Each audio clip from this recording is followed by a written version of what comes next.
കൂട്ടുകാരെ സുമേഷാണ് കേട്ടോ. അപ്പോൾ നമ്മളിന്ന് ചായപ്പീടിയിൽ ചായ കുടിക്കുന്നതിനിടയിൽ എൻ്റെ ഒരു സുഹൃത്ത് ചായയെക്കുറിച്ച് കൊച്ചു വർത്തമാനം പറയുന്നതിനിടയിൽ സുഹൃത്ത് എന്നോട് പറഞ്ഞൊരു കഥയാണ്.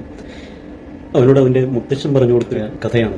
അപ്പോൾ ആ കഥ കേട്ടപ്പോൾ എനിക്ക് ഈ കുത്തിനും കോമിക്കും ഒക്കെ നമ്മൾ എഴുതുമ്പോഴും അതുപോലെ തന്നെ സംസാരിക്കുമ്പോഴും ഒക്കെ ആ ഒരു സ്പേസ് കൊടുക്കുന്നതിന് സ്ഥാനം മാറിയാലും അർത്ഥം എത്രത്തോളം മാറും എന്നുള്ളത് ഈ ഒരു സ്റ്റോറി കേട്ടപ്പോൾ വളരെയധികം മനസ്സിലായി. അപ്പോൾ നിങ്ങൾക്ക് അതുകൊണ്ടാണ് ഈ ഒരു വീഡിയോ ഷെയർ ചെയ്യുന്നത്. തീർച്ചയായിട്ടും സ്കിപ്പ് ചെയ്യാൻ തന്നെ കാണുക.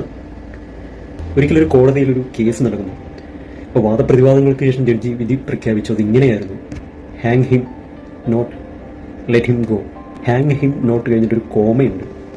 അതായത് അതിൻ്റെ അർത്ഥം ഇങ്ങനെയാണ്: അവനെ തൂക്കിക്കൊല്ലരുത്, വിട്ടയക്കൂ എന്നാണ്. എന്നാൽ ഈ ഉത്തരവ്, ഈ വിധി ടൈപ്പ് ചെയ്ത ടൈപ്പ് ചെയ്തത് ഇങ്ങനെയാണ്: ഹാങ് ഹിം, അത് കഴിഞ്ഞൊരു കോമയിട്ടു, നോട്ട് ലെറ്റ് ഹിം ഗോ. അർത്ഥം മനസ്സിലായിട്ടുണ്ടാവുമെന്ന് വിചാരിക്കുന്നു. അതായത് ഇങ്ങനെയാണ് അർത്ഥം: അവനെ തൂക്കിലേറ്റുക, പോകാൻ അനുവദിക്കരുത്.